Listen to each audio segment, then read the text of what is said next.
j'ai vu un fantôme dehors par la fenêtre. C'était une ancienne camarade de mon école primaire. La prof nous avait dit qu'elle était morte de maladie, mais j'étais perdue, parce que je la voyais debout juste à côté du bureau. Madame Riley, Sarah n'est pas morte, elle est là, dans le coin. Mais ça n'a provoqué que des rires dans la classe. Et la prof a cru que je faisais une blague, ça m'a vraiment blessée. Je ne m'attendais pas du tout à revoir le fantôme de Sarah. J'ai compris tout de suite. Sarah avait clairement quelque chose à régler. Alors je suis retournée dans mon ancienne école, et j'ai retrouvé mon ancienne prof principale. Je lui ai demandé des nouvelles des parents de Sarah. Après m'être renseignée, j'ai appris qu'après la mort de Sarah, ses parents avaient divorcé. Quand j'ai demandé leur adresse, la prof m'a dit qu'elle ne savait pas où ils avaient déménagé. Je n'ai donc eu d'autre choix que de partir. Mais au moment où je sortais de l'école, le fantôme de Sarah est réapparu. Dépêche-toi, le temps passe.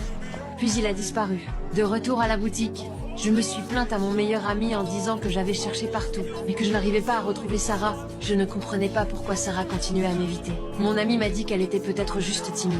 En entendant ça, je me suis rappelé notre enfance. Belinda, je sais que tu me vois, toi. Pourquoi tu veux pas me parler? Attends, je vais avoir des problèmes à cause de toi. Belinda, Pourquoi tu viens à l'école en chemise de nuit? Et j'ai trouvé qu'il avait raison. Alors ce soir-là, j'ai mis mon pyjama et je suis allée dans la chambre. En appelant doucement le nom de Sarah, sous mes appels délicats, la timide Sarah est enfin apparue. Sarah voulait que je l'aide à retrouver ses parents. Tu essayes de trouver la lumière? non, je la vois la lumière, elle est juste là. Alors pourquoi tu n'y vas pas? À mon avis, tu te sentiras tellement mieux là-bas. Je peux pas, je suis inquiète. Mais pourquoi? Ma mère et mon père, je les ai entendus se disputer à l'hôpital l'autre jour devant la porte de ma chambre. C'était horrible. On aurait dit qu'ils se détestaient tous les deux. C'est rien, il devait être très inquiet pour toi. Je suis passée à la maison. Une nouvelle famille s'est installée. Ils ont même eu peur quand j'ai essayé de leur parler. J'imagine.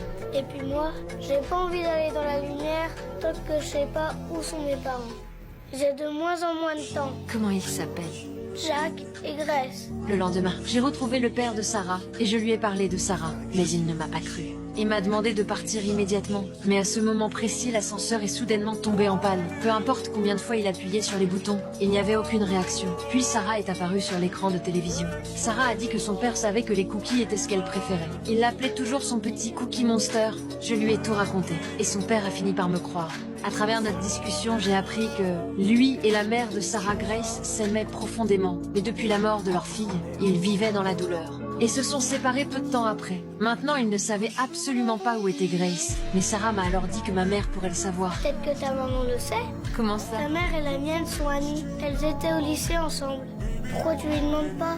Ma relation avec ma mère était mauvaise. Mais pour réaliser le souhait de Sarah, je suis quand même rentrée chez moi. Ma mère et moi avons à peine parlé avant de commencer à nous disputer. Heureusement, j'ai quand même obtenu l'adresse. J'ai rapidement retrouvé Grace. Après avoir parlé un moment, j'ai découvert que Grace avait la même chose que Sarah. Une maladie génétique rare, qui aurait pu être soignée, mais Grace avait renoncé au traitement. Elle pensait que la mort de Sarah était de sa faute. Perdre sa fille lui avait aussi fait perdre le courage de continuer à vivre. Pour réconforter Grace, je lui ai dit que j'avais vu Sarah. Votre santé, le fait que vous soyez gravement malade, ça a incité Sarah à essayer de vous retrouver. Elle veut vous voir avec son père et vous parler à tous les deux. Est-ce que vous êtes d'accord? Melinda, j'accepte de voir Jack, mais je veux que tu me promettes de ne pas lui parler de ma maladie. C'est la condition.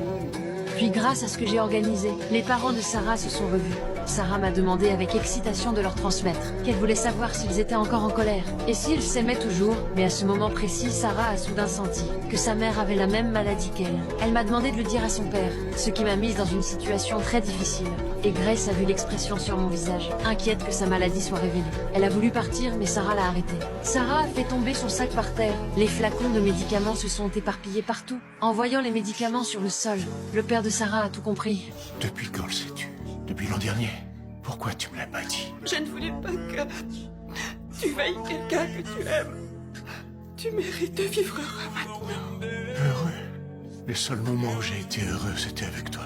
Je n'ai pas envie de me battre. Je ne veux pas survivre, ce serait injuste pour Sarah. Je voudrais que tu viennes avec moi, maman. Je veux pas que tu meurs tout de suite. Je veux que tu restes ici, avec papa. Dis-leur qu'ils ont droit au bonheur comme les autres. Que je suis heureuse de les voir ensemble. Et que finalement, les choses sont très bien comme ça.